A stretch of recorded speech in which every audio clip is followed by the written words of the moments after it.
नमस्कार, मैं भारतीय हूँ। मैं आज आपको भारत के उस अतीत से रूबरू कराने का प्रयास कर रहा हूँ जब भारत अपने भविष्य की ओर आगे बढ़ रहा था। गुलामी की जंजीरें टूट रही थीं और आज़ादी के स्वर गुंजायमान हो रहे थे। स्वतंत्रता आत्म आनंद की पराकाष्ठा है, परंतु मेरा देश जब स्वतंत्र हुआ तो उसके साथ व्यथाएं कुछ और थीं। चारों तरफ रक्त को जल के धार की समान बहाया जा रहा था। इतिहास की वह घटनाएं जिन्होंने मेरे देश को तोड़ने की कोशिश की और विविधता को मिटाने का प्रयास किया, उनका यथार्थ वर्णन करने का मैं यहाँ पर प्रयास करूँगा।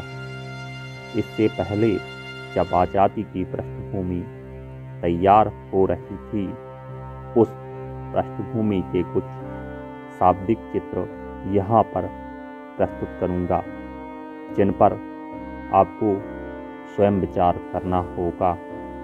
सबसे पहले बात उस दौर की करूँगा जब द्वितीय विश्व युद्ध अपने चरम पर था। अगस्त 1941 जब यूरोपियन शक्तियाँ एक दूसरे के आमने सामने खड़ी हुई थीं, तब 1941 की 1 अगस्त की शाम को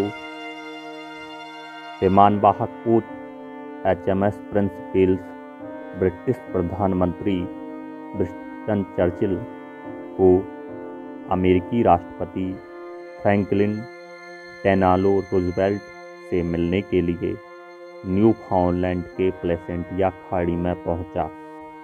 अमेरिकी राष्ट्रपति और ब्रिटिश प्रधानमंत्री के अनुसार द्वितीय विश्व युद्ध समाप्त होने के बाद दुनिया को कैसे पुनर्स्थापित किया जाए, इस पर चर्चा करने के लिए यह गुप्त बैठक बुलाई गई थी। जीत की संभावना के लिए एक रास्ता इख्तियार करने की इच्छा रखते हुए 14 अगस्त 1941 को न्यूफाउंडलैंड में दोनों शासनाध्यक्षों अमेरिकी राष्ट्रपति फ्रैंकलिन डी रूजवेल्ट और ब्रिटिश प्रधानमंत्री विंस्टन चर्चिल द्वारा जारी एक संयुक्त घोषणा करते हुए अपना एकल पृष्ठ अटलांटिक चार्टर जारी किया गया।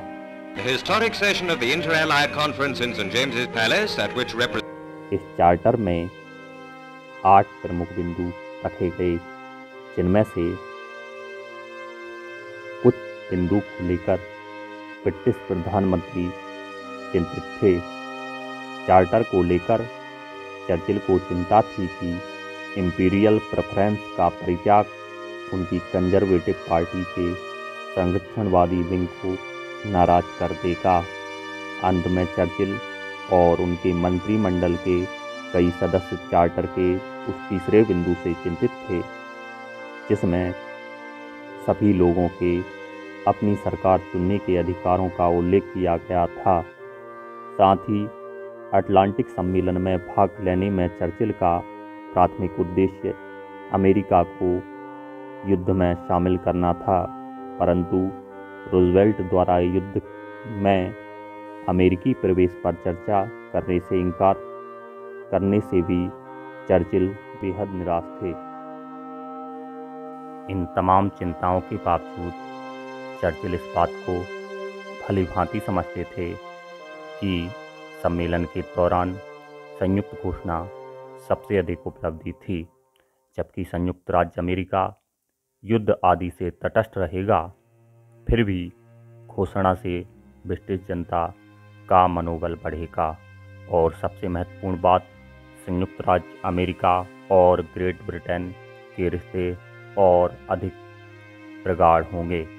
इसलिए जब चर्चिल ने 11 अगस्त को घोषणा का पाठ अपने मंत्रिमंडल को भेजा, तो उन्होंने उन्हें चेतावनी दी कि क्या अनावश्यक कठिनाइयों को उठाना नासमझी होगी। फिर भी कैबिनेट ने चर्चिल की सिफारिश का पालन किया और अंततः चार्टर को मंजूरी दे दी।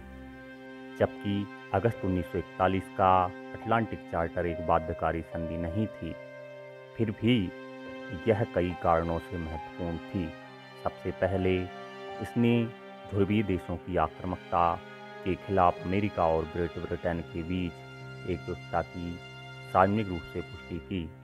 दूसरा, इसने युद्ध के बाद की दुनिया के लिए राष्ट्रपति रूजवेल्ट के विल्सनियन दृष्टिकोण को सामने रखा, जिसकी विशेषता व्यापार, आत्मनिर्णय, निशस्त्रीकरण और सामूहिक सुरक्षा का मुक्त आदान प्रदान होगा।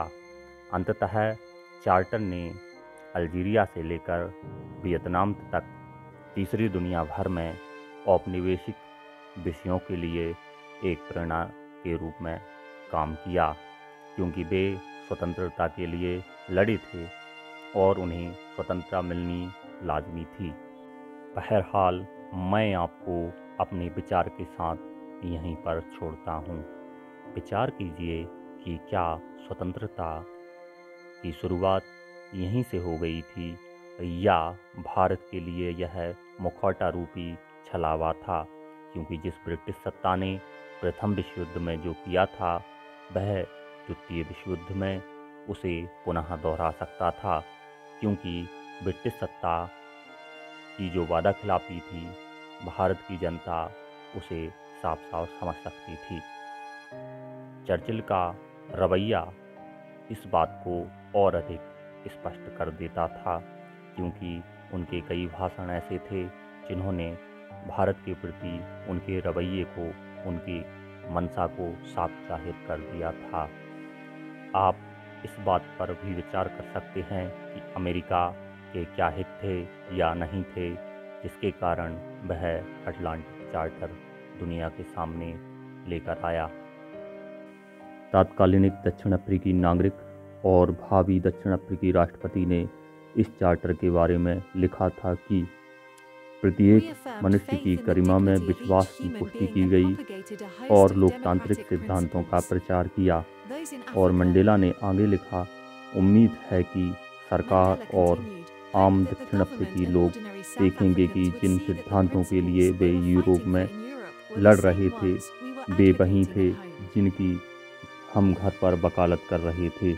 इस चार्टर के बारे में सन 1942 में महात्मा गांधी ने राष्ट्रपति रूजवेल्ट को लिखा कि मैं यह सोचने का साहस कर रहा हूँ कि मित्र देशों की यह घोषणा कि मित्र राष्ट्र दुनिया को व्यक्ति की स्वतंत्रता और लोकतंत्र के लिए सुरक्षित बनाने के लिए लड़ रहे हैं, तब तक खोखली लगती है जब तक भारत और उस मामले में अफ्रीका का शोषण किया जाता है।